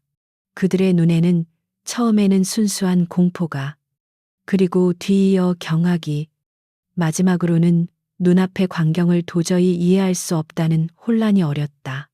저 연약해 보이고 촌스럽던 김민서가 이 공단의 무법자들을 단 1분도 안 되어 전부 박살냈다는 사실을, 그러나 이 아수라장의 한가운데 선 한지영은 미동도 없었다. 그녀는 숨을 고르지도 땀을 닦지도 않았다. 그녀는 그저 구겨진 자신의 블라우스 소매를 무심하게 툭 털어낼 뿐이었다. 그녀의 눈은 바닥에 쓰러진 적들을 확인했다. 전원 생명에 지장 없음. 전원 전투 불능. 완벽한 무력화였다. 그녀의 작전은 성공했다. 그녀는 천천히 마동철에게 다가갔다. 마동철은 피와 고통, 그리고 공포로 범벅이 된 얼굴로 그녀를 올려다보며 짐승처럼 으르렁거렸다. 마녀 같은 년. 죽여버릴 거야. 하지만 그 위협은 이미 아무런 힘도 갖지 못했다. 지영은 그의 주머니를 뒤져 그의 스마트폰을 꺼냈다. 잠금 해제 따위는 필요 없었다. 그녀는 그저 그것을 테이블 위에 올려놓았다. 그리고 그녀는 자신의 주머니에서 물건을 꺼냈다. 그것은 마동철의 최신형 스마트폰과는 완전히 이질적인 투박하고 두꺼운 검은색 물체였다. 군용 위성 전화기였다. 현지 통신망이 적에 의해 장악당했거나 혹은 지금처럼 적과 내통할 가능성이 있을 때 사용하는 완벽하게 보안이 보장된 통신 장비. 의식을 잃지 않고 그 광경을 지켜보던 한 부하의 눈이 절망으로 커졌다. 그는 저것이 무엇인지 몰랐다. 하지만 직감적으로 알 수 있었다. 저것은 112에 거는 전화기가 아니라는 것을. 지영은 차분하게 번호를 눌렀다. 신호는 단 한 번 울렸다. 통신 보안, 알파팀, 한지영 중사. 그녀의 목소리는 방금 전 7명을 제압한 사람이라고는 믿기지 않을 정도로 평온했다. 작전 중 돌발 상황 발생, 민간인에 대한 직접적 위협 및 공무집행 방해로 인해 현장 교전, 적대 세력 7명 전원 무력화 완료, 현장 확보. 전화기 너머에서 짧은 침묵이 흘렀다. 아마도 김민서로 잠입했던 요원이 1분 만에 적의 행동대원 전원을 쓸어버렸다는 보고를 즉각적으로 이해하기는 힘들었을 것이다. 지영이 말을 이었다. 상황 전파 바란다. 여기는 소금공단 3구역 구내식당. 헌병대 및 해군 특수수사대의 즉각적인 지원을 요청한다. 반복한다. 헌병대와 특수수사대다. 현지 경찰력은 배제할 것. 이들의 조직적인 비호 정황이 포착되었다. 좌표는 현 시간부로 전송. 그녀의 말은 테이블에 손이 박힌 채 신음하던 마동철의 귀에 정확하게 꽂혔다. 헌병대 특수수사대. 마동철의 뇌가 고통 속에서도 필사적으로 돌아갔다. 그는 공포에 질려 지영을 바라봤다. 너, 지금 112가 아니라 어딜? 그는 깨달았다. 그들이 지금껏 저질러온 모든 범죄는 그들이 관리하고 있던 지역 경찰이라는 울타리 안에서 가능했다. 곽태진 회장이 매달 뿌리는 돈은 그들에게 면죄부나 다름없었다. 설사 오늘 여기서 경찰을 불렀다 해도 그들은 마동철을 피해자로 둔갑시킬 수도 있었다. 하지만 헌병대는 달랐다. 해군 특수수사대는 차원이 다른 이야기였다. 그들은 곽태진의 돈이 통하지 않는 완전히 다른 세계의 존재들이었다. 그들은 지역 경찰이 아니라 국방부 소속이었다. 그들은 조폭이 아니라 간첩이나 반역자를 잡는 자들이었다. 마동철은 자신들이 건드린 것이 무엇인지 이제야 깨달았다. 그들은 경찰이 아니라 군대를 건드렸다. 그것도 가장 무섭고 잔인하다는 특수부대를. 뼛속까지 스며드는 절망과 공포가 고통을 압도했다. 그는 자신이 그리고 곽태진 회장이 돌이킬 수 없는 실수를 저질렀다는 것을 깨달았다. 모든 것이 끝장이었다. 좌표 전송 완료. 추가로 이곳의 주범인 소금개발보안 대표 곽태진에 대한 긴급 체포영장 발부 필요. 조직범죄 및 군사작전 방해 혐의. 지영이 마지막 보고를 마치는 순간이었다. 구내식당의 정문이 거칠게 열렸다. 마동철의 부하들이 타고 온 차량과는 비교도 안 되는 묵직하고 고급스러운 검은색 세단이 멈춰서는 소리가 들린 직후였다. 말끔하게 짠 최고급 양복을 입은 한 남자가 노기등등한 표정으로 들어섰다. 그의 뒤에는 날카로운 눈빛의 경호원 2명이 따랐다. 그는 마동철 같은 길거리 양아치와는 격이 달랐다. 그는 합법적인 기업가의 외피를 쓴 포식자. 이 거대한 소금 공단을 자신의 왕국으로 만든 남자. 소금 개발보안의 회장 곽태진이었다. 그는 마동철이 사고를 쳤다는 급한 연락을 받고 달려왔다. 아마도 라이벌 조직과의 패싸움이나 아니면 돈에 눈이 먼 경찰 몇 명이 실적을 올리려 수작을 부린 것이라 생각했을 것이다. 그는 자신의 부하들이 쓰러져 있는 것을 보고도 처음에는 상황 파악이 되지 않았다. 그의 눈에 들어온 것은 자신의 부하 7명이 피를 흘리며 쓰러져 있는 아수라장, 그리고 그 한가운데에 너무나도 태연하게 서 있는 김민서의 촌스러운 옷을 입은 한 여자였다. 그는 저 여자가 누구인지 몰랐다. 이게 다 무슨 짓이야? 곽태진이 고함을 질렀다. 그의 목소리는 식당 전체를 울렸다. 마동철이 병신 같은 새끼. 이게 다 무슨 짓이냐고. 그리고 너는 뭐야? 내년이 감히 내 귀한 부하들한테 무슨 짓을 한 거야? 곽태진은 아직도 자신이 이곳의 왕이라고 생각했다. 그는 이 모든 사태가 저 여자 한 명 때문에 벌어졌다고는 상상도 하지 못한 채 자신의 부하들을 질책하고 이방인을 위협했다. 그의 분노는 하늘을 찔렀다. 한지영은 천천히 몸을 돌렸다. 그녀는 위성 전화기의 통화 종료 버튼을 눌러 주머니에 넣었다. 그리고는 곽태진을 향해 한 걸음 다가갔다. 그녀의 눈은 조금의 동요도 없이 이 왕국의 왕을 정면으로 바라보고 있었다. 곽태진, 주 소금 개발 보안 대표. 그녀가 낮고 차가운 목소리로 그의 이름을 불렀다. 곽태진은 순간 움찔했다. 저 여자가 자신의 이름을 알고 있었다. 그것도 너무나 태연하게. 네가 나를 알아. 곽태진의 미간이 좁혀졌다. 지영은 대답 대신 테이블에 박힌 칼과 그 칼에 꿰뚫린 채 울부짖는 마동철을 턱짓으로 가리켰다. 내 놈의 미친 개가 선을 넘었다. 그리고 이제 사냥 시간은 끝났다. 그녀의 선언은 곽태진의 왕국에 내려진 사형 선고와도 같았다. 내 놈의 미친 개가 선을 넘었다. 그리고 이제 사냥 시간은 끝났다. 한지영의 선언은 얼음처럼 차갑게 구내식당의 공기를 갈랐다. 곽태진은 순간 할 말을 잃었다. 그는 자신의 귀를 의심했다. 저 촌스러운 옷차림의 젊은 여자가 방금 감히 자신에게 사냥 운운하며 경고를 한 것이다.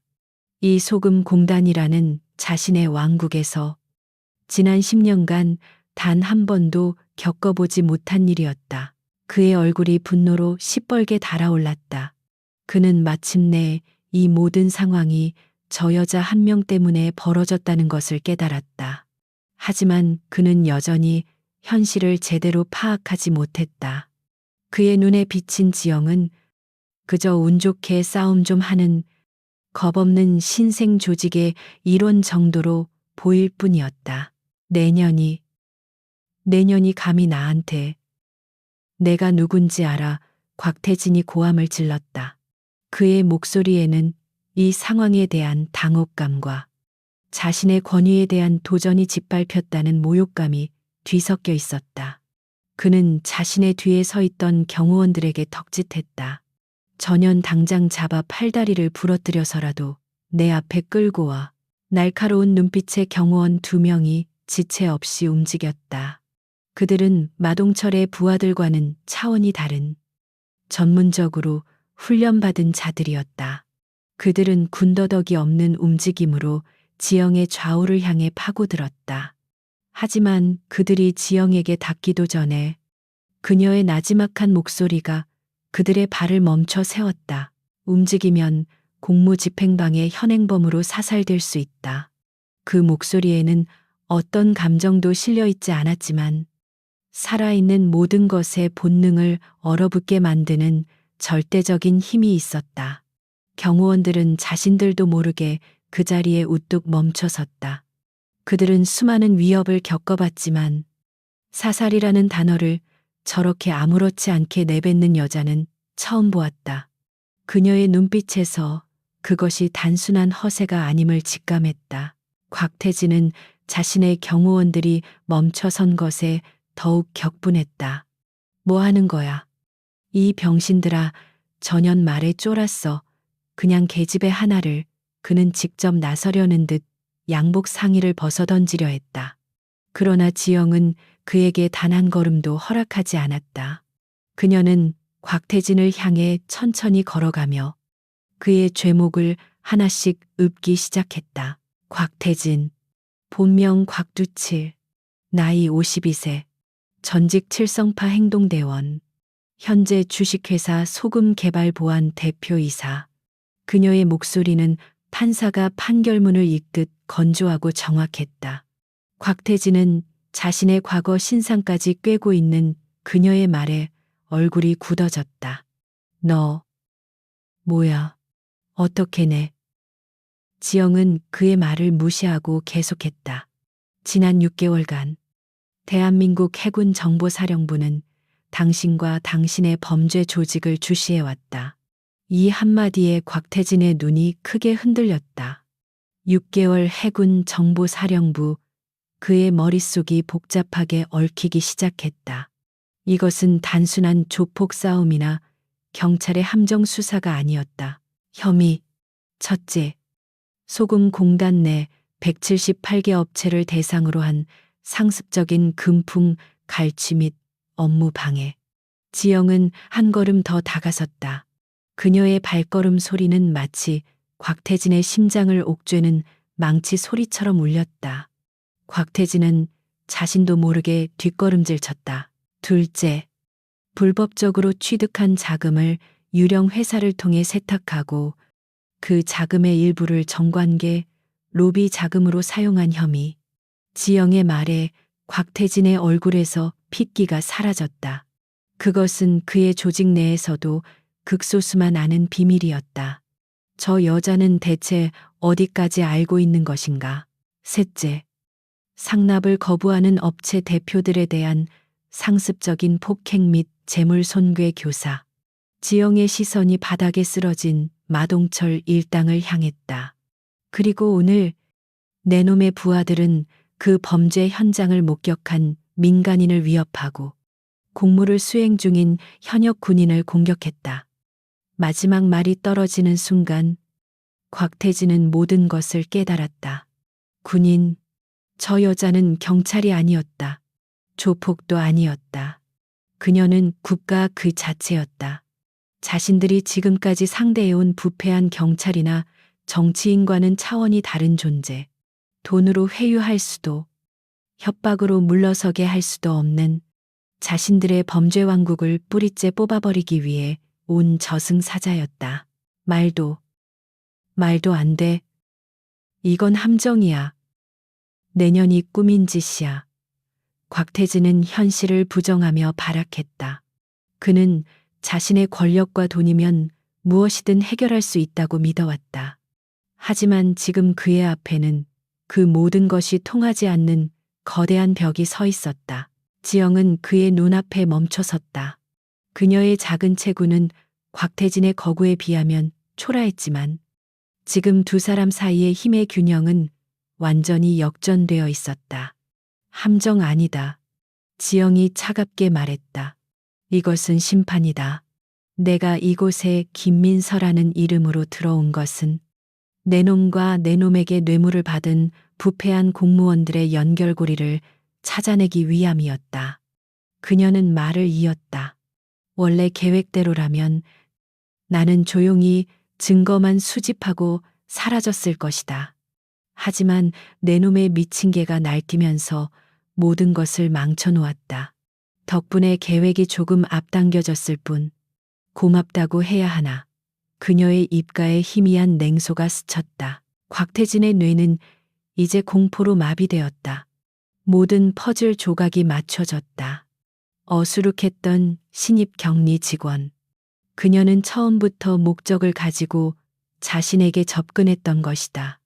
자신의 모든 자금 흐름, 모든 통화 내역, 모든 범죄 행각이 지난 6개월간 낱낱이 감시당하고 있었다는 사실을 깨닫자 온몸의 피가 차갑게 식는 듯 했다. 살려주시오. 원하는 게 뭐요? 돈이라면 얼마든지 주겠소. 내가 가진 모든 걸. 왕국을 잃게 된 왕은 비굴하게 목숨을 구걸하기 시작했다. 그의 자존심과 위세는 공포 앞에서 산산조각 났다. 지영은 그의 말을 경멸스럽다는 듯이 잘랐다. 내 놈의 더러운 돈은 필요 없다. 우리가 원하는 것은 오직 하나. 정의의 실현이다. 그녀는 더 이상 곽태진에게 볼 일이 없다는 듯 몸을 돌리려 했다. 바로 그 순간이었다. 절망의 끝에서 곽태진의 눈에 광기가 번뜩였다. 이대로 끝날 수는 없었다. 그는 이 모든 것을 망친 저 여자를 자신의 손으로 죽여야겠다고 생각했다. 그는 품 안에 항상 지니고 다니던 소형 권총을 꺼내기 위해 재빨리 양복 안주머니로 손을 뻗었다.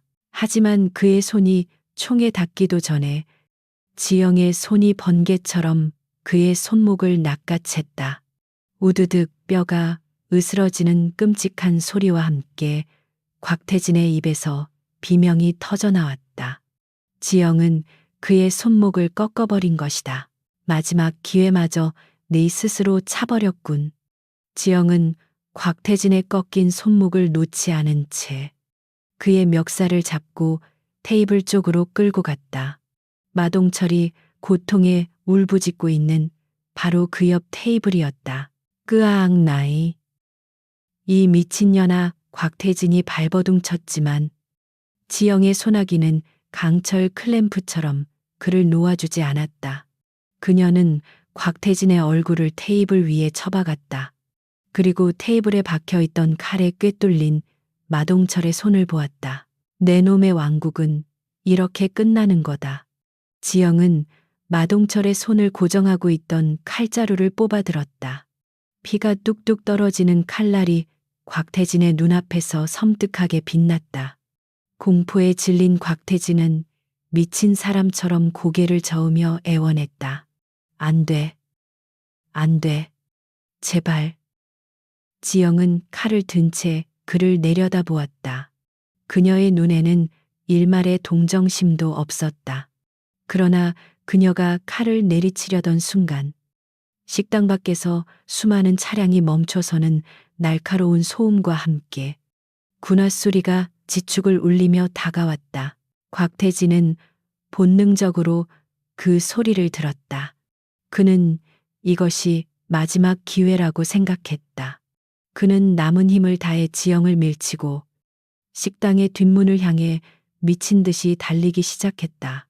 거기 서지영의 경고가 등 뒤에서 들려왔지만 그는 멈추지 않았다. 살기 위한 동물의 본능이 그를 움직였다. 뒷문을 박차고 나가는 순간 곽태진은 잠시 안도했다. 그러나 그 안도는 곧이어 절망으로 바뀌었다. 그의 눈앞에 펼쳐진 것은 탈출로가 아니었다. 그것은 완벽하게 포진한 중무장한 헌병대원들의 검은 총구들이었다. 그의 왕국은 완벽하게 포위되어 있었다. 곽태진은 식당 뒷문을 박차고 나갔다. 생존을 향한 동물의 본능이 그의 부러진 손목의 고통마저 잊게 만들었다. 그는 어두운 공단의 뒷골목으로 몸을 날렸다. 이곳 지리는 훤했다. 이 골목만 빠져나가면 자신의 차가 주차된 곳이었고 일단 차에 타기만 하면 이 지옥에서 벗어날 수 있을 것 같았다. 그는 자신이 살았다고 생각했다. 그러나 그의 앞을 가로막은 것은 탈출구가 아니었다. 기름때 묻은 작업복을 입은 두 명의 인부가 골목을 막고 서 있었다. 평범한 공장 노동자처럼 보였다. 곽태진은 눈이 뒤집혀 고함쳤다. 비켜. 이 개새끼들아, 안 비키면 죽여버린다. 그는 남은 한 손으로 그들을 밀치려 했다. 하지만 노동자들의 반응은 그의 예상을 완전히 벗어났다. 곽태진이 달려드는 순간 그들의 몸은 전문가의 그것으로 변했다. 한 명의 손이 뱀처럼 날아와 그의 부러진 손목을 다시 움켜쥐었고 다른 한 명은 그의 목덜미를 정확하게 가격했다. 컥 곽태진의 입에서 비명이 터져 나왔다. 그는 저항할 틈도 없이 벽에 처박혔다. 쾅하는 소리와 함께 그의 머리가 콘크리트 벽에 부딪혔다. 두 명의 노동자는 그가 숨을 쉬지 못할 정도의 압력으로 그를 완벽하게 제압했다.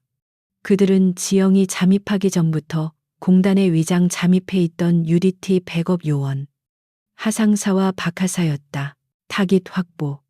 저항 격렬했으나 제압 완료. 하상사가 귓속에 무전기에 짧게 보고했다. 바로 그때 곽태진의 등 뒤에서 식당 문이 열리는 소리가 났다. 한지영이 피 묻은 칼을 바닥에 버리고 유유히 걸어 나오고 있었다. 그녀의 눈은 이미 상황을 파악하고 있었다. 수고하셨습니다. 상사님. 지영이 하상사에게 가볍게 목례했다. 한중사. 자네 정말 일을 크게 만들었군. 하상사가 혀를 차며 말했지만 그의 눈에는 지영의 대담한 결단력에 대한 경의가 담겨 있었다. 덕분에 작전이 6개월은 앞당겨졌어. 바로 그 순간이었다. 우, 웅, 우, 웅, 우, 웅. 도시의 110이 순찰차 사이렌과는 완전히 다른 낮고 육중한 경고음이 공단 전체를 뒤덮기 시작했다. 칠흑 같은 어둠을 뚫고 수십 개의 푸른색과 붉은색 경광등이 번쩍였다. 땅이 울렸다. 곽태진은 공포에 질린 눈으로 소리가 나는 쪽을 바라보았다. 공단의 정문과 후문을 동시에 뚫고 검은색과 얼룩무늬로 도색된 군용 차량들이 밀물처럼 쏟아져 들어오고 있었다. K151 군용 지프와 헌병 MP 완장을 찬 병력 수송 트럭, 그리고 해군 특별수사대 나벌 크리미널 인베스티게이티브 서비스라고 적힌 검은색 밴들이었다. 그들은 일사불란하게 움직이며 공단의 모든 출입구를 완벽하게 봉쇄했다. 소금 공단 전체가 순식간에 군사작전 구역으로 변모했다. 완전 무장한 헌병대원들이 차량에서 뛰어내려 지정된 위치로 신속하게 산계했다. 그들의 움직임에는 지역 경찰의 나태함 따위는 찾아볼 수 없었다. 그들은 오직 명령에 따라 움직이는 잘 조율된 기계 부품 같았다. 여기는 알파 지점. 군의 식당 확보 완료. 내부 진입한다. 헌병대 지휘관의 우렁찬 목소리와 함께 중무장한 대원들이 군의 식당의 정문과 후문으로 동시에 진입했다. 그들은 식당 내부의 참혹한 광경을 보고 잠시 놀랐지만 곧바로 자신들의 임무를 수행했다. 전원 무기 버리고 손머리 위로 올려 저항하면 발포한다. 하지만 이미 저항할 수 있는 자는 아무도 없었다. 마동철의 부하들은 고통 속에서 신음하거나 기절한 채 바닥에 널브러져 있었다. 헌병들은 쓰러진 자들에게 다가가 한 명씩 수갑을 채웠다. 테이블에 손이 박힌 채 거의 실신 상태인 마동철을 발견한 헌병은 잠시 멈칫했다. 의무병력이 출혈 과다 환자 그는 칼자루를 조심스럽게 뽑아내려 했지만 칼은 테이블에 너무 깊이 박혀 있었다. 결국 그들은 칼날이 박힌 테이블 상판 일부를 통째로 잘라내기로 결정했다. 마동철에게는 상상할 수 있는 최악의 굴욕이었다. 그 사이 뒷문에서는 곽태진의 신병이 헌병대에게 인계되고 있었다. 하상사와 박하사가 곽태진을 헌병 지휘관에게 넘겼다. 곽태진, 당신을 군사작전 방해, 불법 무기 소지, 그리고 조직범죄 혐의로 긴급 체포한다. 헌병 지휘관이 밀한다. 원칙을 고지하며 그의 손에 차가운 수갑을 채웠다. 왕이었던 곽태진은 이제 초라한 범죄자에 불과했다. 그는 자신의 왕국이 이렇게 허무하게 무너지는 것을 망연자실한 표정으로 바라보았다. 그는 마지막 발악처럼 소리쳤다. 내 변호사. 당장 내 변호사 불러. 그리고서 서반장 남인천서 서반장한테 연락해. 당장. 그는 여전히 자신이 매수했던 지역 경찰을 찾았다. 그 말을 들은 헌병 지휘관은 그를 비웃었다. 서반장아, 지금쯤 그 양반도 우리 동료들하고 차 마시고 있을 거다. 당신이 매수한 지역 경찰, 공무원 명단 전부 확보됐어. 내 놈들 소금 개발 보안 사무실은 이미 특수수사대가 접수 완료했으니까. 곽태진의 눈이 절망으로 완전히 죽어버렸다. 모든 것이 끝장이었다. 그들이 지난 6개월간 쌓아올린 증거는 완벽했다. 그 사이 해군 특수수사대 NCIS 요원들이 식당 내부로 들어와 현장 감식을 시작했다. 그들은 지영이 테이블 위에 올려두었던 마동철의 스마트폰을 증거물 봉투에 조심스럽게 담았다. 식당 내부의 CCTV 녹화 장치도 확보했다. 마동철 일당이 자신들의 범죄 현장을 스스로 녹화해둔 셈이었다. 이 모든 소란은 숨죽여 지켜보던 공단의 다른 공장주들을 밖으로 나오게 만들었다. 처음에는 한두 명이었지만 곧 수십 명의 사람들이 두려움과 호기심이 뒤섞인 표정으로 구내식당 앞으로 모여들었다. 그리고 그들은 자신들의 눈을 의심해야 했다. 자신들을 평생 억압하고 착취했던 악마들. 주 소금 개발 보안의 곽태진 회장과 미친 개 마동철이, 그리고 그들의 부하들이 군인들에게 개처럼 끌려 나오고 있었다. 마동철은 테이블 조각에 손이 박힌 채 들것에 실려 나오며 고통에 울부짖고 있었다. 곽태진은 더러운 흙바닥에 무릎이 꿇린 채 압송되고 있었다. 사람들은 환호성을 지르는 대신 너무나 비현실적인 광경에 숨을 죽였다. 누가 이들을 이렇게 만들었단 말인가? 자신들을 구원한 영웅은 대체 누구인가? 그들의 시선은 자연스럽게 현장을 지휘하는 사람들로 향했다. 그리고 그들은 발견했다. 김민서. 며칠 전까지만 해도 자신들과 똑같이 밥을 먹고 어수룩하게 실수를 연발하던 그 신입 격리 여직원. 그녀가 헌병대 지휘관, 그리고 특수수사대의 높은 사람들과 태연하게 대화를 나누고 있었다. 한 수사관이 그녀에게 두꺼운 군용 외투를 건넸다. 그녀는 촌스럽고 구겨진 블라우스를 벗어던졌다. 그 안에는 땀에 젖은 검은색 전술 셔츠가 드러났다. 그녀는 질끈 묶었던 머리를 풀었다가 다시 능숙한 손놀림으로 깔끔한 군인 스타일의 쪽머리로 단정하게 묶었다. 그녀의 뿔테 안경은 이미 바닥에 깨져 있었고 그 밑에 숨겨져 있던 날카롭고 차가운 눈매가 드러났다. 그녀는 더 이상 김민서가 아니었다. 그녀는 그들이 감히 상상할 수도 없는 압도적인 존재감을 뿜어내는 군인 한지영이었다. 백업 요원들의 보호를 받으며 뒤쪽에 서 있던 박 사장이 이 모든 광경을 멍하니 지켜보고 있었다. 그는 자신의 공장을 망가뜨린 원수들이 끌려나가는 것을 보면서도 그보다 더 큰 충격에 휩싸여 있었다. 자신에게 힘내세요. 사장님이라며 순진하게 말하던 그 아가씨가 이 모든 일을 해낸 장본인이라니. 박 사장이 홀린 듯이 그녀를 향해 다가갔다. 저 아가씨, 아니, 김민서 씨. 그의 목소리에 지영이 고개를 돌렸다. 그녀의 눈은 더 이상 공포에 질려 있지 않았다. 그것은 임무를 완수한 군인의 고요하고 맑은 눈빛이었다. 그녀는 박 사장을 알아보고는 수많은 군인과 수사관들 앞에서 그에게 다가갔다. 그녀는 박 사장의 거칠고 상처투성이인 손을 바라보았다. 그리고는 군더더기 없는 동작으로 그에게 경례를 붙였다. 단결, 박 사장님. 그녀의 목소리는 낮고 분명했다. 이제 안전하십니다. 대한민국 해군의 이름으로 사장님과 이곳 공단의 평화를 되찾았습니다. 박 사장의 눈에서 뜨거운 눈물이 쏟아져 내렸다. 그는 고맙다는 말조차 하지 못했다.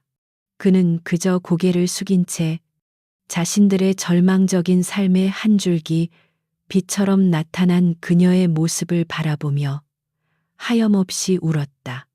주변의 다른 공장주들 역시 그 경이롭고도 감사한 광경 앞에서 할 말을 잃은 채 그들의 해방을 묵묵히 지켜보고 있었다. 한지영의 경례는 소금공단의 새로운 시작을 알리는 신호탄이었다. 군사작전은 그날 밤늦게까지 이어졌다. 곽태진의 왕국이었던 주 소금개발보안 사무실은 샅샅이 수색되었고 그의 비밀장부와 컴퓨터 파일들은 모두 압수되었다.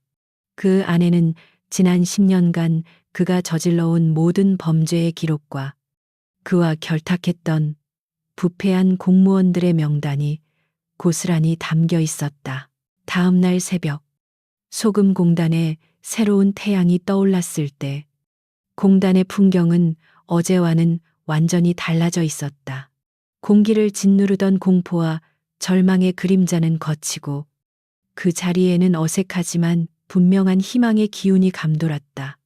군용 차량들은 철수했지만 헌병대와 특수수사대의 일부 인력은 남아 공단 전체를 통제하며 추가 조사를 진행했다. 가장 먼저 체포된 것은 남인천 경찰서의 서반장이었다. 그는 곽태진의 전화를 애타게 기다리다가 자신의 사무실 문을 박차고 들어온 해군 특수수사대 요원들을 마주해야 했다. 그의 책상 서랍에서는 곽태진에게서 받은 뇌물이 든 돈 봉투가 고스란히 발견되었다. 서반장을 시작으로 곽태진의 검은 돈을 받아먹고 그의 범죄를 눈감아 주었던 지역 공무원과 경찰들이 줄줄이 쇠고랑을 찼다. 소금공단의 공장주들은 처음에는 이 모든 상황이 꿈처럼 느껴져 어리둥절했다. 하지만 자신들을 억압하던 폭력배들이 모두 사라지고 부패한 경찰마저 체포되었다는 소식이 퍼지자 그들의 가슴 속에서는 오랫동안 잊고 지냈던 감정이 되살아나기 시작했다. 그것은 바로 분노와 용기였다. 사람들은 더 이상 침묵하지 않았다. 그들은 특수수사대의 조사에 적극적으로 협조했다. 지난 10년간 곽태진에게 당했던 모든 피해 사실을 낱낱이 증언했다. 그들의 증언은 곽태진과 그의 조직이 단순한 조폭이 아니라 공단 전체를 숙주 삼아 기생해온 거대한 암 덩어리였음을 증명하는 살아있는 증거가 되었다. 변화의 중심에는 박 사장이 있었다. 그의 공장은 마동철 일당에 의해 폐허가 되었지만 그의 정신은 그 어느 때보다 굳건했다. 이제 두렵지 않아. 우리를 지켜주는 사람이 있다는 걸 알았으니까. 그는 다른 공장주들에게 그렇게 말했다. 그의 말에 용기를 얻은 사람들이 하나둘씩 그의 공장으로 모여들었다. 그들은 십시일반으로 돈을 모으고 각자의 공장에서 남는 자재와 공구를 가져와 박 사장의 공장을 복구하기 시작했다. 누군가는 부서진 기계를 고쳤고 누군가는 깨진 유리를 갈아 끼웠다. 그들의 얼굴에는 고된 노동의 땀방울이 흘렀지만 그들의 눈은 활기차게 빛나고 있었다. 그들은 단순히 공장 하나를 복구하는 것이 아니었다. 그들은 잃어버렸던 자신들의 존엄성과 공동체를 스스로의 힘으로 다시 세우고 있었다. 그로부터 며칠 후 동해의 푸른 바다가 내려다 보이는 해군 특수전전단 UDT-CAL의 한적한 기지. 한지영 중사는 머리카락 한 올 흐트러짐 없는 완벽한 전투복 차림으로 작전 지휘관인 해군 대령의 앞에 서 있었다. 그녀의 얼굴에는 김민서의 어수룩함은 조금도 남아있지 않았다. 오직 대한민국 최정예 요원의 강인함과 규율만이 존재했다. 작전 결과 보고, 타깃 곽태진 포함, 조직원 27명 전원 검거, 관련 공무원 11명 직위 해제 및 구속 수사 중, 소금 공단 내 불법 행위 완전 소탕, 작전 목표 120% 초과 달성, 이상 보급 끝. 지영의 목소리는 간결하고 명료했다. 지휘관은 책상 위에 놓인 두툼한 작전 보고서를 말없이 넘겨보았다. 그의 표정은 엄격했다.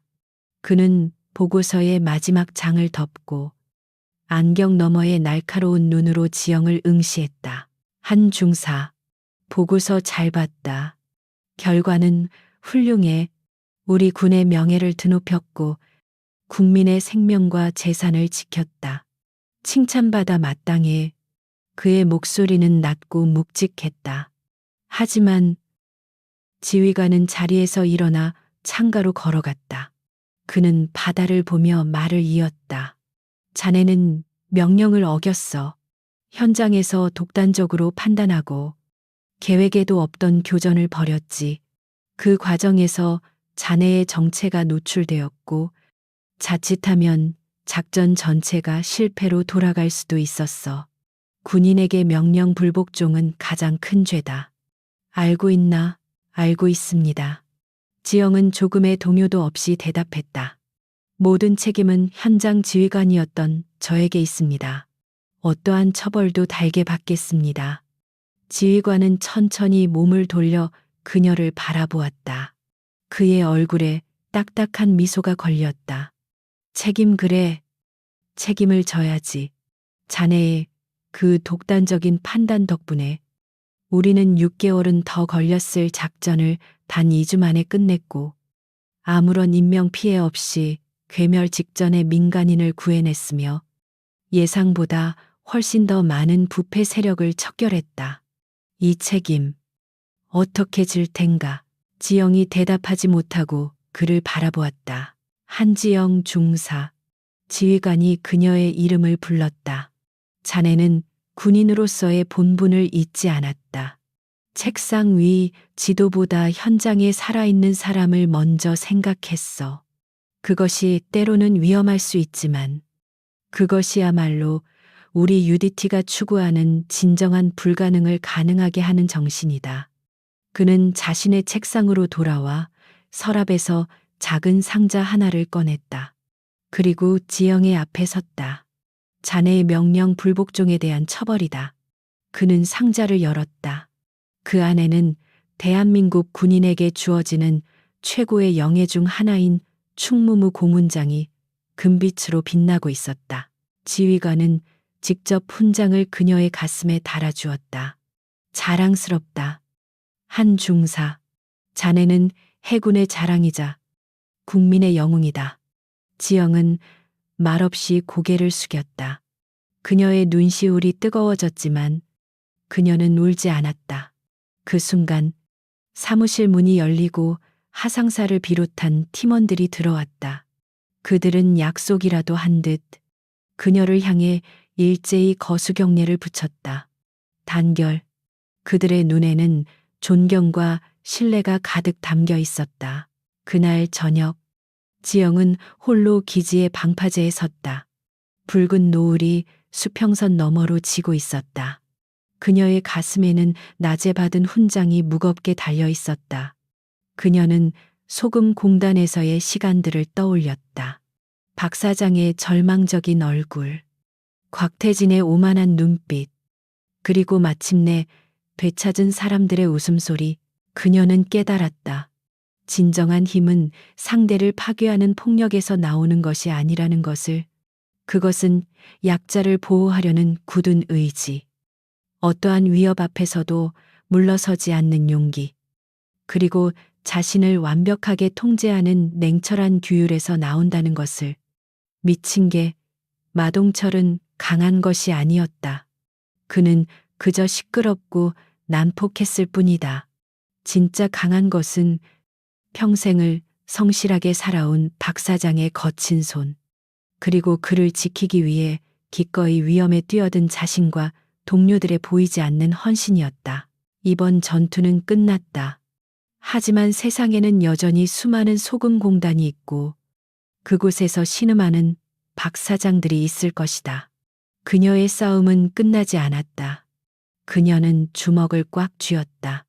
저 붉은 노을이 지고 나면 다시 어둠이 찾아오겠지만 자신은 그 어둠 속에서 빛을 지키는 존재가 되리라. 다시 한번 굳게 다짐했다. 몇 주 후 소금 공단은 완전히 다른 곳이 되어 있었다. 공단 입구에 흉물스럽게 서 있던 주 소금 개발 보안 간판은 철거되었다. 그 자리에는 소금 공단 상인 협동조합 자율방범대라는 소박하지만 믿음직스러운 새 간판이 걸렸다. 박 사장의 공장은 예전보다 더 활기차게 돌아가고 있었다. 그는 이제 공단 상인 협동조합의 초대 조합장이 되어 다른 공장주들의 권익을 보호하는데 앞장서고 있었다. 그의 얼굴에서는 더 이상 절망의 그림자를 찾아볼 수 없었다. 어느 화창한 오후, 한 젊은 여성이 멀리서 그 풍경을 지켜보고 있었다. 그녀는 평범한 청바지에 티셔츠 차림이었다. 어수룩한 김민서도 각 잡힌 군인 한지영도 아니었다. 그녀는 그저 평범한 대한민국 청년의 모습이었다. 그녀는 박 사장이 젊은 직원들과 함께 웃으며 기계를 점검하는 모습을 보았다. 새로운 직원 중 한 명이 실수하자 박 사장은 그를 구박하는 대신 너털웃음을 터뜨리며 그의 어깨를 두드려 주었다. 그 모습을 본 여성의 입가에 희미하고 만족스러운 미소가 떠올랐다. 그녀는 조용히 몸을 돌려 활기 넘치는 공단의 소음을 뒤로 한 채 인파 속으로 사라졌다. 그녀의 임무는 끝났고 이제 그녀는 또 다른 어둠이 도사린 곳을 향해 가야 했다. 하지만 그녀의 발걸음은 더없이 가볍고 힘찼다. 목소리 톤이 바뀌며 시청자에게 직접 말을 건네는 방식으로 전환.